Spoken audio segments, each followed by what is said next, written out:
Hello नमस्कार साथियों, मैं वीपी वर्मा और आप मेरे साथ आज पढ़ रहे हैं बीएससी फिजिक्स सेकेंड सेमेस्टर, जिसमें हम अपनी यूनिट फर्स्ट को कंटिन्यू करते हैं। हमारी यूनिट फर्स्ट थी thermodynamics and kinetic theory of gases, जिसमें हमने स्टार्ट किया था थर्मोडायनामिक्स को, और हमने थर्मोडायनामिक्स में इसकी टर्मिनोलॉजीज के बारे में देखा और कुछ अन्य प्रिंसिपल्स को भी देखा। जिसमें हमने बात करें तो थर्मोडायनामिक्स क्या होता है, थर्मोडायनामिक्स सिस्टम क्या होता है, टेम्परेचर क्या होता है, हीट क्या होती है, एनर्जी क्या होती है, थर्मोडायनामिक सिस्टम क्या होता है, थर्मोडायनामिक्स वेरिएबल्स क्या होते हैं, थर्मोडायनामिक्स इक्वेशंस क्या होती है, और थर्मोडायनामिक्स का जीरोथ लॉ भी हम पढ़ चुके हैं। उसके बाद हमने कंटिन्यू किया था वर्क डन इन थर्मोडायनामिक प्रोसेस, जिसमें हमने देखा था external work done, internal work done. उसके बाद हमने एनर्जी को पढ़ा था। जो इंटरनल एनर्जी होती है वो दो प्रकार की होती है, एक तो इंटरनल काइनेटिक एनर्जी होती है, दूसरी इंटरनल पोटेंशियल एनर्जी होती है। बात करें आइडियल गैस की, तो आइडियल गैस में जो पोटेंशियल एनर्जी होती है वो होती है जीरो। और पोटेंशियल एनर्जी क्यों होती है? वो मॉलिक्यूल्स के अट्रैक्शन के कारण होती है और वो डिपेंड करती है डिस्टेंस पर। इसी को हम कंटिन्यू करेंगे। जैसा कि आप देख रहे हैं BSc second semester unit first चल रही है हमारी thermodynamics and kinetic theory of gases. इसी को कंटिन्यू करते हैं, आगे का टॉपिक देखते हैं। हमारा जो टॉपिक है आज का,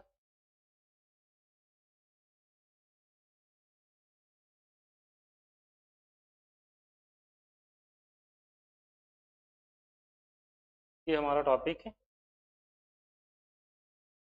आज।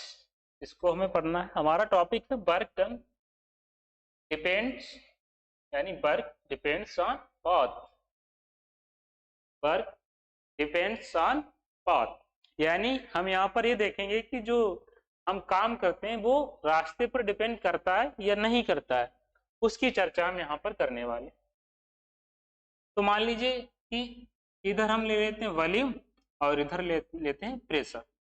इधर हमने ले लिया प्रेशर, मान लेते हैं ऐसे इधर चल रहे हैं और इधर चल रहे हैं।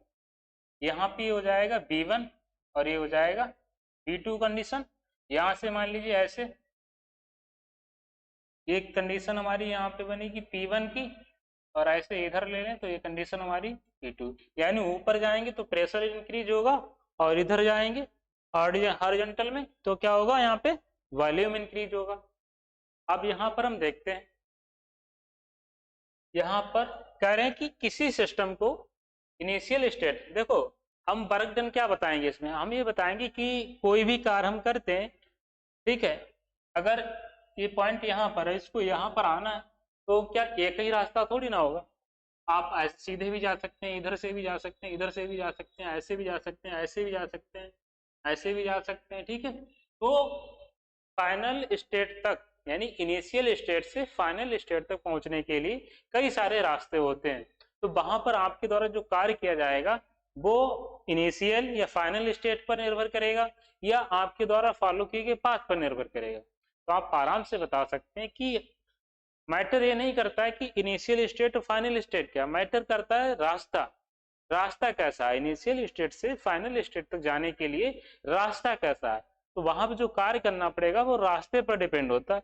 जैसे कि मान लीजिए आपको अपने घर से शहर को जाना है, शहर को जाना है, और मान लीजिए आपका यहाँ का रास्ता बहुत उबड़ खाबड़ है, ठीक है। तो आप वहां पे यहाँ जब जाएंगे तो आपको टाइम भी ज्यादा लगेगा, काम भी ज्यादा करना पड़ेगा, कार्य भी ज्यादा करना पड़ेगा, आपको थकान ज्यादा होगी यहाँ से, तो आप यहाँ से ज्यादा कार्य करना पड़ेगा। वही आप घर से जा रहे हैं शहर और रास्ता एकदम वीआईपी है, तो आप टाइम भी कम लगेगा, मेहनत भी कम करनी पड़ेगी। अगर आप बाइक से जा रहे हैं तो आराम से बैठे, और ये बहुत वीआईपी रोड है, आराम से जा रहे हैं, ज्यादा कार्य नहीं करना पड़ेगा। वहीं अगर ये रोड टूटा फूटा उबड़ खाबड़ है तो आप बाइक से भी जा रहे हैं, आपको टाइम भी ज्यादा लगेगा, उसके बाद आपको बहुत ज्यादा थकान होगी, और यहाँ पे जो है काम भी बहुत ज्यादा करना पड़ेगा, यानी एक बहुत कार्य करना पड़ेगा आपकी बाइक को भी, आपको भी बहुत ज्यादा थकान, आप बीमार भी हो सकते हैं। तो इस प्रकार से जो कार्य होता है वो डिपेंड करता है रास्ते पर, ना कि फाइनल और इनिशियल पोजीशन, इनिशियल स्टेट पर। उसी को हम यहाँ पर देखते हैं। करें किसी सिस्टम को इनिशियल स्टेट से फाइनल स्टेट तक ले जाने के लिए मैनी पास यानी कई रास्ते हो सकते हैं, इनिशियल स्टेट से फाइनल स्टेट तक जाने के लिए कई रास्ते हो सकते हैं। And work done is not only depend upon initial position और फाइनल पोजीशन, यानी कि जो किया गया कार्य होता है वो केवल प्रारंभिक अवस्था और अंतिम अवस्था पर निर्भर नहीं करता है, जहां से चला जहां तक जाना है केवल उस पर निर्भर नहीं करता है, उसके द्वारा जो रास्ता फॉलो किया जाता है, जो रास्ता तय किया जाता है उस पर भी डिपेंड करता है। यानी but also depends on following path by which gets final state, यानी जिसके माध्यम से, जिस रास्ते के माध्यम से हम फाइनल स्टेट को प्राप्त करते हैं वो उस रास्ते पर भी डिपेंड करता है। यानी किया गया कार्य केवल इनिशियल और फाइनल स्टेप पर डिपेंड नहीं करेगा, उसके द्वारा फॉलो किए गए रास्ते पर डिपेंड करेगा।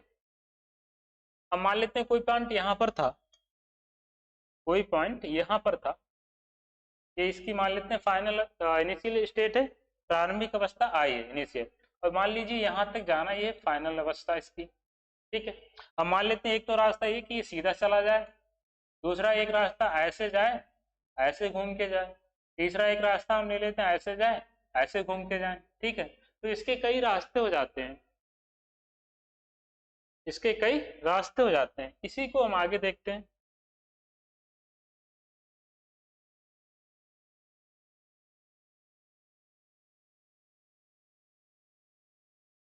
इसको हम आगे देखते हैं।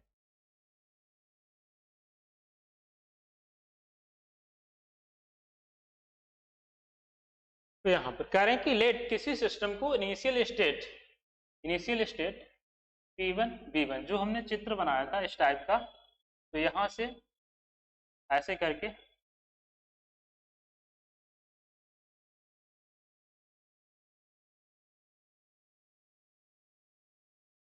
ये P1 अवस्था हो गई, ये P2 हो गई, यानी इधर क्या इंक्रीज हो रहा है प्रेशर और इधर क्या हो रहा है वॉल्यूम, तो ये वॉल्यूम V1 की कंडीशन हो जाएगी, ये V2 की कंडीशन हो जाएगी।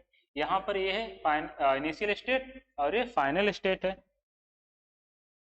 अब यहाँ पर मान लेते हैं पॉइंट आई हो गया, और एक रास्ता तो ये हो जाएगा ऐसे, एक रास्ता ये सीधा हो जाएगा, एक रास्ता ये वाला हो जाएगा। मान लेते हैं बी पॉइंट है, ये ए पॉइंट है, यानी अब हमारे पास तीन रास्ते हो गए। कौन कौन सा?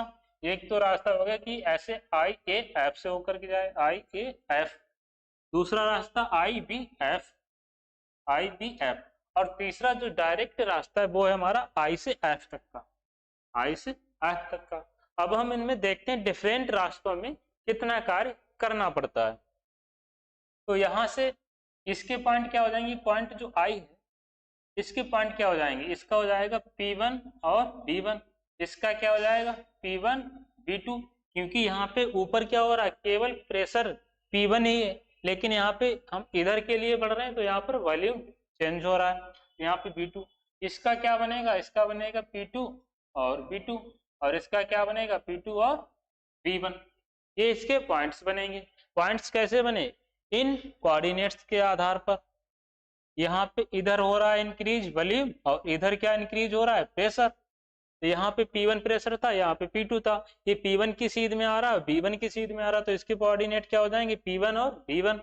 ये P2 के सीध में आ रहा है, B1 के सीध में आ रहा है, तो इसके जो कोऑर्डिनेट बनेंगे वो क्या बन जाएंगे P2 और B1। ये आ रहा है सीध में P2 के और B2 के, तो इसके कोऑर्डिनेट क्या बन जाएंगे P2 और B2, और ये वाला किसके सीध में आ रहा है P1 के और B2 के, तो इसके जो कोऑर्डिनेट होंगे वो P1 और B2 बन जाएंगे। अब हम इसमें क्या फॉलो करते हैं, कह रहे हैं कि इसका जो फाइनल स्टेट है इसके पॉइंट P1 और B1 है, और इसको हम कहां तक ले जा रहे हैं, इसको हम ले जा रहे हैं फाइनल स्टेट तक, इसको हम कहां तक ले जा रहे हैं फाइनल स्टेट तक। फाइनल स्टेट पर हमारे पॉइंट क्या बनेंगे P2 और B2। तो इस तक ले जाने के लिए हमें क्या करना पड़ेगा, हम अलग अलग रास्तों को फॉलो करेंगे, अलग अलग रास्तों को अपनाएंगे। तो अलग अलग रास्ते कौन से, I F, I B F and I E F, I E F, अब सॉरी यहाँ पे ई पॉइंट थोड़ा मिस्टेक हुआ, आई एफ हो गया, अगर इसको हम पॉइंट बीच में नाम दे देते हैं ई तो भी कोई दिक्कत नहीं, ठीक है। तो हमारा ये आई एफ डायरेक्ट मान लेते हैं हम, आई एफ हो गया, ठीक है। तो ये हमारे पास एक फाइनल स्टेट से, इनिशियल स्टेट से फाइनल स्टेट तक पहुंचने के लिए तीन रास्ते हमने लिए हैं। रास्ते तो कई हो सकते हैं लेकिन हमें ज्यादा थोड़ी ना लेना, हमें केवल ऑब्जर्व करना है, निकालना है केवल। 2 मिनट रुकिए बच्चों, ओके। असुविधा के लिए खेद है, आपको वेट करना पड़ा होगा 1 मिनट, कोई बात नहीं, आगे कंटिन्यू कर। तो यहाँ पर हमारे पास हमने 3 रास्ते लिए हैं इनिशियल स्टेट से फाइनल स्टेट तक पहुंचने के लिए। पहला रास्ता हमारा IBF, दूसरा IF और तीसरा हो जाएगा IEF। ठीक, IF भी कह सकते हैं, वो डायरेक्ट रास्ता है सीधे। तो हम क्या करते हैं, यहाँ पर हमें निकालना work done in path IF। अब हम तीनों में अलग अलग कार्य को निकालेंगे कि हमें कितना कार्य करना पड़ा। जब हम इस रास्ते से गए तो कितना कार्य करना पड़ा, सीधे रास्ते से जाएंगे तो कितना कार्य करना पड़ेगा, और इस वाले रास्ते से जाएंगे तो कितना कार्य करना पड़ेगा। एक एक करके अब हम देखते हैं। सबसे पहले हम बात करते हैं IAF पाथ। जब हम IAF इस रास्ते से जाएंगे, IAF आई के कोऑर्डिनेट क्या माने P1 B1, और इसके क्या माने P1 B2, और इसके क्या माने P2 और B2। इसके कोऑर्डिनेट्स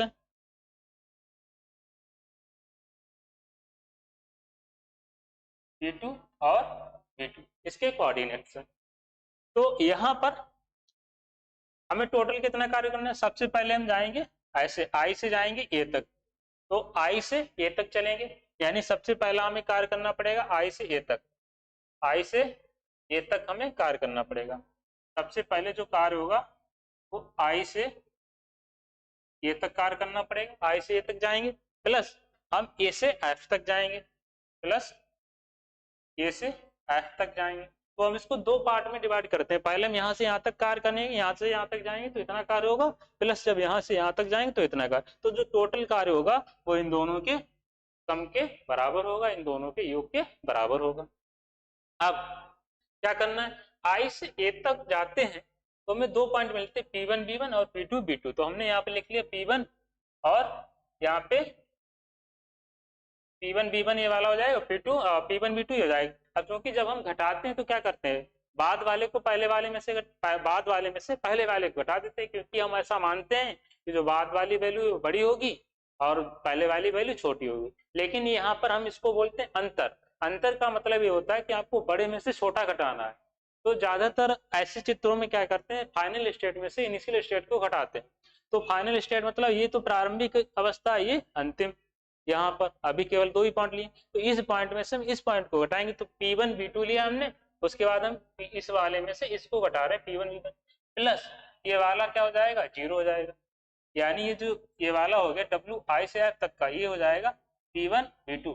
यानी कार्य कितना करना पड़ा, तो यहाँ से पूरा देखेंगे, ये पॉइंट तो ऐसा चल रहा है ना हमारा, तो यहाँ से पूरा तो हो जाएगा P1 B2, और यहाँ से इतना ये यहाँ से इतना कम भी तो करना, तो क्या करेंगे P1 B1 घटा देंगे।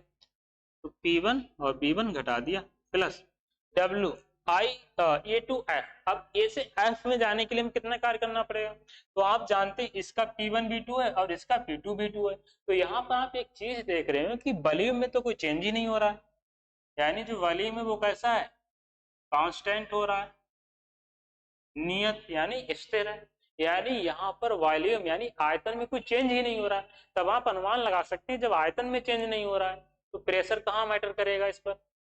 जब वॉल्यूम में ही चेंज नहीं हो रहा है तो प्रेशर मैटर ही नहीं करेगा। यानी वॉल्यूम में चेंज नहीं हो रहा है तो वॉल्यूम कितना हो रहा है, दोनों को सेम ही, यानी 0 हो रहेगा। तो इसका भी 0, यानी ये जो P2 है ये भी 0 और ये भी 0, तो दोनों क्या हो जाएंगे मिलकर के, ये 0 हो जाएगा। यानी यहाँ पर वॉल्यूम क्या है, कांस्टेंट है। जो वॉल्यूम कांस्टेंट है तो वॉल्यूम की मल्टीप्लाई किससे हो रही है, प्रेशर से। पूरा क्या बन जाएगा, 0।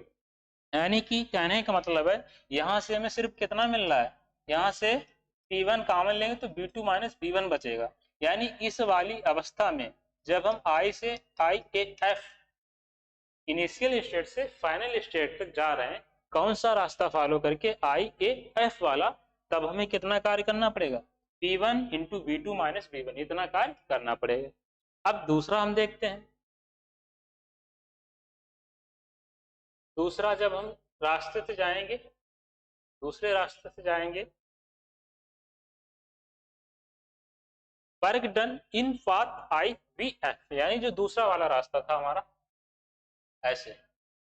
अब हम ऐसे जा रहे थे, बी पॉइंट था हमारा, ये I और ये F। इसके पॉइंट क्या थे हमारे पास, P2 B1 और इसके P1 B1, और इसके क्या थे P2 और B2। तो दोस्तों अब हमें इसमें भी वही करना है। सबसे पहले ऐसे चलेंगे इतना, फिर इतना चलेंगे, तो वही देखते हैं। तो जो टोटल यानी हम यहाँ से यहाँ तक की यात्रा करेंगे IVF से, उसको हम 2 टुकड़ों में करेंगे, उसको 2 टुकड़ों में करेंगे। 2 टुकड़े मतलब एक तो हम चलेंगे सबसे पहले I से B तक जाएंगे, फिर B से F तक जाएंगे। ये 2 टुकड़ों में हम इतनी यात्रा तय करेंगे। तो ये हो गया हमारा।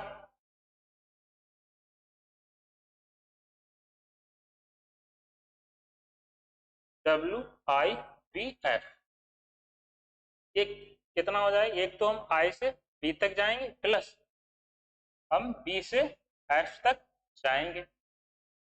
अब हम यहाँ पर तो बात करेंगे कार्य की, तो आप फिर से यहाँ पर देख रहे होंगे P1 V1 P2 V1, आपको फिर से मिल रहा होगा कि यहाँ पर जो V1 वॉल्यूम है वो क्या हो रहा है, फिर से कांस्टेंट हो रहा है, यानी इसमें तो कोई चेंज ही नहीं हो रहा। जब वॉल्यूम में ही नहीं चेंज हो रहा है तो प्रेशर मैटर ही नहीं करेगा। यहाँ पर प्रेशर मैटर नहीं करेगा, क्योंकि प्रेशर वैल्यू कब देगा, जब आयतन में कुछ चेंज होगा ना, तभी तो हमें पता लगेगा कि इसमें प्रेशर में कुछ चेंज हुआ है। और जब प्रेशर में कुछ चेंज ही नहीं हो रहा है, वहां पर प्रेशर सॉरी वॉल्यूम में कुछ चेंज ही नहीं हो रहा, तो प्रेशर कैसे मैटर कर सकता है। अगर ये सिलेंडर है, इतना यहाँ पे मान लीजिए गैस भरी हुई है, इतने आयतन है इसमें घेरा हुआ है, अब ये आयतन तो बदल ही नहीं हो रहा है। जब आयतन नहीं बदल रहा तो प्रेशर हम कैसे कर सकते हैं बदल रहा होगा, तो इसलिए वाली पूरी वैल्यू क्या हो जाएगी, कांस्टेंट हो जाएगी। यानी यहाँ से यहाँ तक जब हम जाएंगे तो इसमें हमें कार्य कितना करना पड़ेगा, 0 कार्य करना पड़ेगा।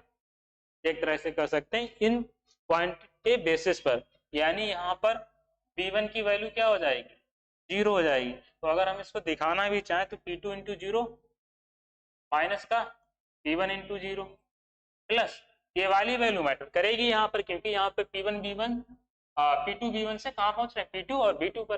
प्रेशर सेम हो तो नहीं मैटर करेगा, क्योंकि प्रेशर सेम होने से जरूरी नहीं है आयतन कुछ भी हो जाए।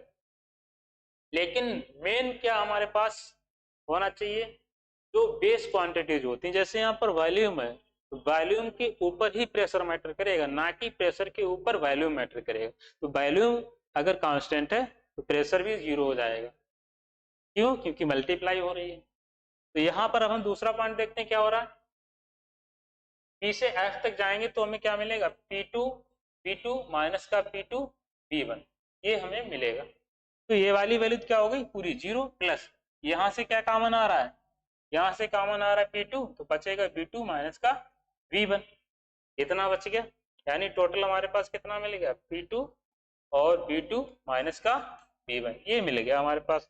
और ये कौन से रास्ते के द्वारा मिला, IVF, इस रास्ते से हमें मिला है, यानी इस रास्ते से हमें इतना कार्य करना पड़ रहा है। दूसरा देख लेते हैं। अब इसमें लिखा गया है, अब चूंकि आप देख रहे हैं कि जो डायरेक्ट वाला रास्ता है वो नहीं बताएगा, क्योंकि डायरेक्ट वाले रास्ते में कोऑर्डिनेट्स क्या मिल रहे हैं। आप देख रहे हैं कि जो डायरेक्ट वाला रास्ता है I, इसके कोऑर्डिनेट थे P1 V1 और इसके थे P2 V2, यहाँ से कुछ कॉमन आएगा नहीं, तो इसकी फाइनल स्टेट क्या हो जाएगी, P2 V2 माइनस का P1 V1, ये वाली किसकी हो जाएगी। तो यहाँ पर आप सभी तीनों समीकरणों को देखें,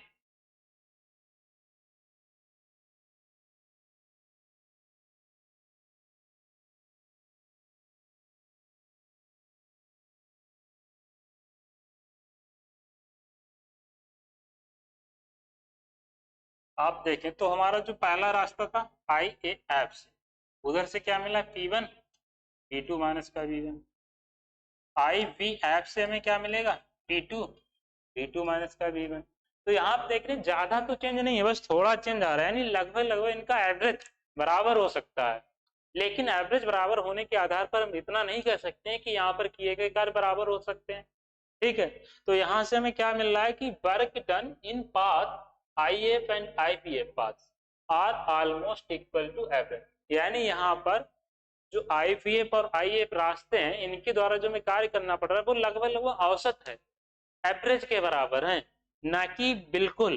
तो so this is clear that, यानी ये स्पष्ट है कि work done in different is different, यानी work done is different in different path, यानी अलग अलग रास्तों के द्वारा किया गया कार्य अलग अलग होता है। Followed by system, from initial state to final state, यानी किसी सिस्टम के द्वारा जब इनिशियल स्टेट से फाइनल स्टेट तक जाते हैं तो वहां पर जो किया गया कार्य होता है वो अलग अलग रास्तों के द्वारा किया गया कार्य अलग अलग होता है, ये कहना चाह रहे हैं यहाँ पर। So we can say that work done is depends on path, यानी कि इससे हम ये कह सकते हैं कि जो किया गया कार्य होता है वो रास्ते पर डिपेंड करता है, क्योंकि किसी सिस्टम को प्रारंभिक अवस्था से अंतिम अवस्था तक जाने के लिए जो रास्ते फॉलो किए जाते हैं वहां पर किया गया कार्य उन रास्तों पर फॉलो करता है, ना कि प्रारंभिक और अंतिम अवस्था पर, रास्ते पर डिपेंड करता है। तो ये हमारी इक्वेशंस, इन इक्वेशंस को देखकर ही हमें लगता है, क्योंकि ये तो वैल्यू सेम ही है, केवल प्रेशर के कारण इनकी थोड़ी जो वैल्यू है, जो क्वांटिटी है वो बदल जाएगी, उसी के कारण इनके पाथ्स, इनके जो वर्क डन होते हैं वो थोड़े डिफरेंट हो जाए। तो ऑलमोस्ट तो एवरेज के इक्वल नहीं है, लेकिन सेम इक्वल नहीं कह सकते हम इनको, तो ये होता है वर्क डन। तो इसी के आधार पर हम कह सकते हैं कि जो किया गया कार्य होता है वो डिफरेंट होता है। कब होता है? जब डिफरेंट रास्ते फॉलो किए जाते हैं, जब डिफरेंट रास्ते फॉलो किए जाते हैं।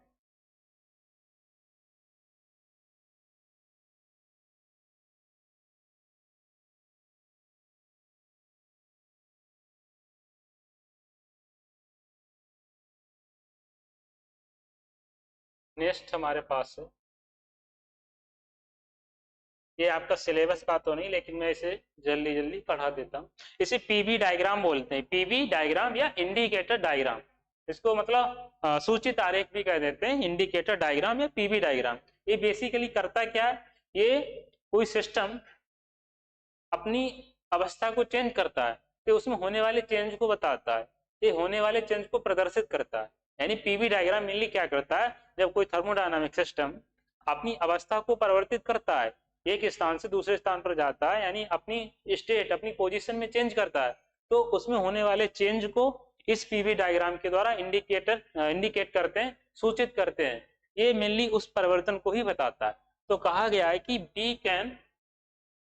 we can represent of change in state of any thermodynamic system by this indicator diagram, यानी हम इस इंडिकेटर डायग्राम के द्वारा क्या कर सकते हैं, हम रिप्रेजेंट कर सकते हैं। किसको रिप्रेजेंट कर सकते हैं? जो थर्मोडायनामिक सिस्टम होता है उसकी अवस्था में होने वाले चेंज को, यानी किसी थर्मोडायनामिक सिस्टम की अवस्था में होने वाले चेंज को हम इस डायग्राम के द्वारा रिप्रेजेंट कर सकते हैं। आगे, तो we also calculate the work done in state change by this diagram and this can shows in form of area, यानी यहाँ पर जो अवस्था में चेंज हो रहा है उसको हम कैलकुलेट कर सकते हैं।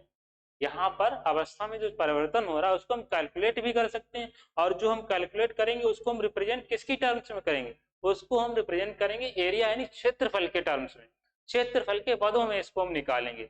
यानी यहाँ पर जो होने वाला चेंज है इसको हम क्षेत्रफल की टर्म्स में निकालते हैं, उसको देखते हैं।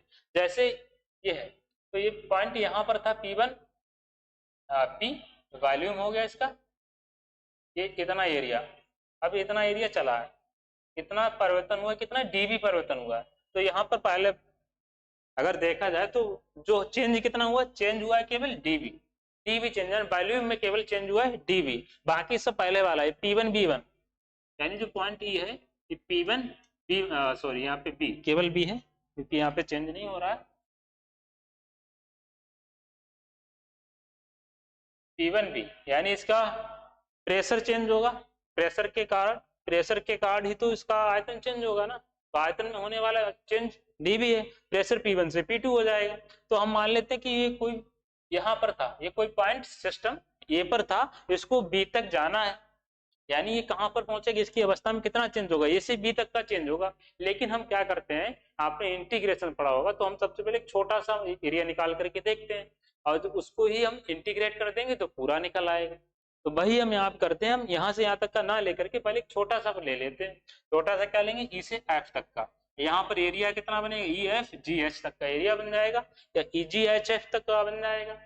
तो यहाँ पर चेंज डीवी कितना चेंज हो रहा है एरिया में, ई एफ जी एच। तो सबसे पहले हम इसको कैलकुलेट करते हैं, छोटे से एरिया को, फिर इसका इंटीग्रेशन कर देंगे, इंटीग्रेट कर देंगे तो हमें मिल जाएगा पूरा ए बी सी डी तक का। तो सबसे पहले इसका निकालते, तो हम मानते पहला पॉइंट ई पर होगा, जिसके पॉइंट कोऑर्डिनेट्स होंगे P1 B यानी प्रेशर P1 होगा, वॉल्यूम P ही रहेगा। यहाँ पर क्या होगा, इसका प्रेशर तो P1 ही है, बट इसका जो वॉल्यूम है वो B से उसमें थोड़ा इंक्रीज होकर के कितना हो जाता है, dV और जुड़ जाता है, यानी प्रेशर अब वॉल्यूम कितना हो जाए, B प्लस dV हो जाएगा, क्योंकि ये इतना बढ़ रहा है। यहाँ पर पहले इतना B था, लेकिन इतना dV बढ़ गया तो कितना हो गया, B प्लस dV हो गया। सबसे पहले इसको देखेंगे।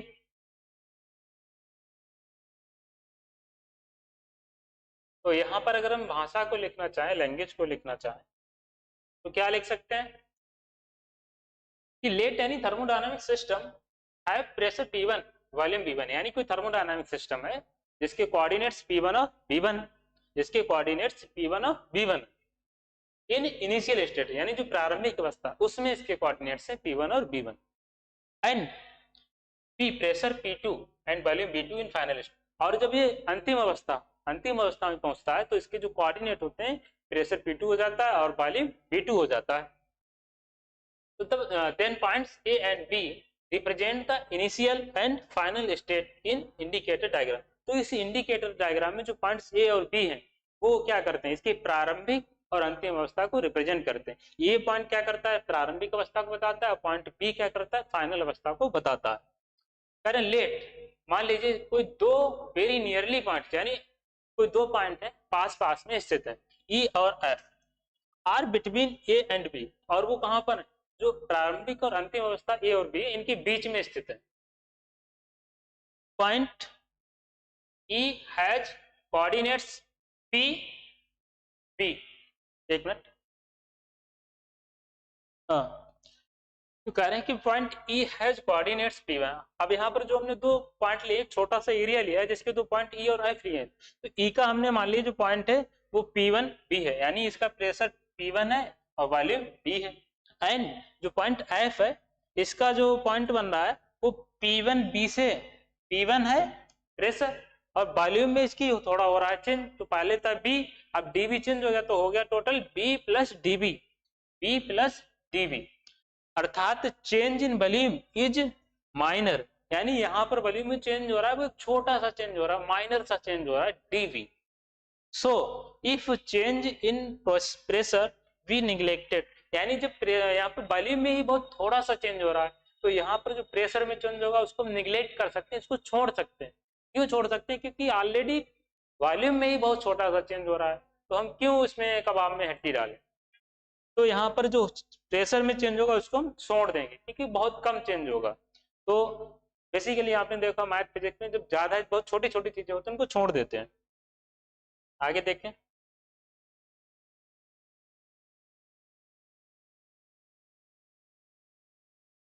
Work done in state change from E to F equal to, तो अभी बताए यहाँ पर जो होने वाला चेंज होता है वो किस पर डिपेंड करता है, उसको हम किसके पदों में निकालते हैं, उसको हम निकालते हैं क्षेत्रफल के पदों में।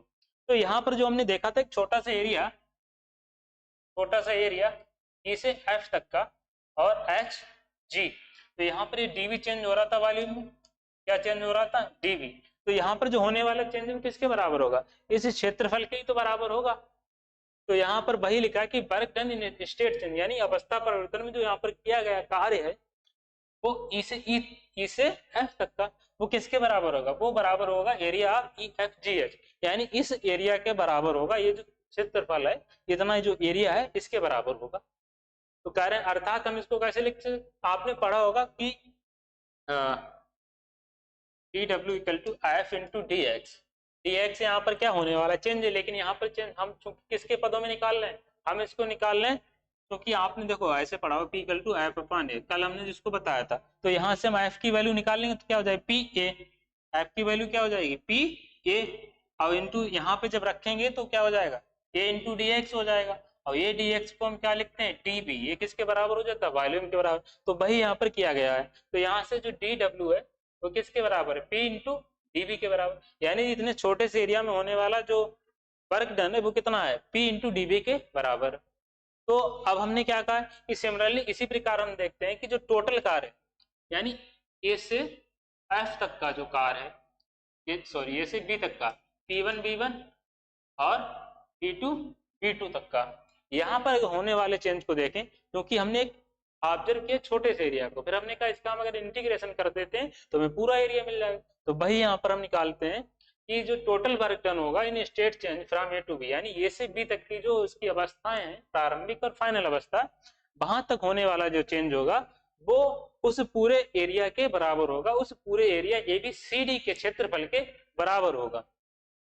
तो यहाँ पे total work done in state change from A to B, तो क्या हो जाएगा, अगर इसी का हम इंटीग्रेशन कर देते हैं तो हमें पूरा एरिया, क्योंकि ये छोटा सा है, पूरा हम लिमिट लगा देंगे इसकी ए से बी तक की, तो ये पूरा एरिया मिल जाएगा हमें। तो D W equal to P into D B है, इसका अगर हम इंटीग्रेशन कर देते हैं, क्योंकि यहाँ पे ये डी बी चेंज ही तो है, पूरा निकालेंगे तो इसका इंटीग्रेशन कर देंगे पूरा निकल आएगा।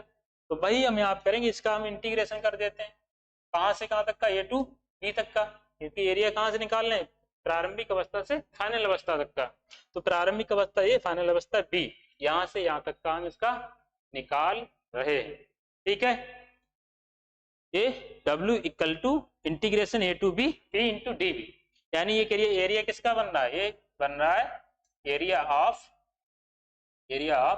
ए बी सी डी, ये इसके बराबर हो जाए, क्योंकि छोटा सा चेंज इसके बराबर है तो इसके बराबर, यानी W equal to area of A B C D. तो ये होता है हमारा एक पीवी डायग्राम। अब चूंकि इसको हमने तेजी पढ़ाया क्योंकि आपके सिलेबस का है नहीं, और मैंने केवल बता दिया ताकि आपको ध्यान रहे, बाय चांस पूछ लिया जा सकता है क्योंकि कुछ क्वेश्चन आउट ऑफ सिलेबस हो जाते हैं। तो पीवी डायग्राम के बेस पर कुछ क्वेश्चन पूछे जाते हैं कि मेनली पीवी डायग्राम क्या करता है। तो पीवी डायग्राम किसी जो सिस्टम है उसकी अवस्था में होने वाले चेंज को बताता है। ये हो गया हमारा पीवी डायग्राम के बारे में। तो आज के लेक्चर में इतना ही रखेंगे। आप ऐसे ही कंटिन्यू बने रहिएगा, जो भी आप पढ़ रहे हैं, बीएससी फिजिक्स हो, केमिस्ट्री हो, मैथ हो, बायो हो, जोलॉजी, बॉटनी, कुछ भी हो, हमारे यहाँ सभी कोर्सेज उपलब्ध है, आप तैयारी कर सकते हैं। तो बने रहिएगा और ज़्यादा से ज़्यादा इसको शेयर कीजिएगा हमारे ज्ञान जीएस यूट्यूब चैनल को, और लाइक सब्सक्राइब करते रहिएगा ताकि हमें भी मोटिवेशन मिलता रहे और हम अच्छे से अच्छा पढ़ाने की कोशिश करते रहें। तो आज के क्लास में इतना ही दोस्तों, मिलते हैं नेक्स्ट लेक्चर में। नमस्कार, धन्यवाद, थैंक यू।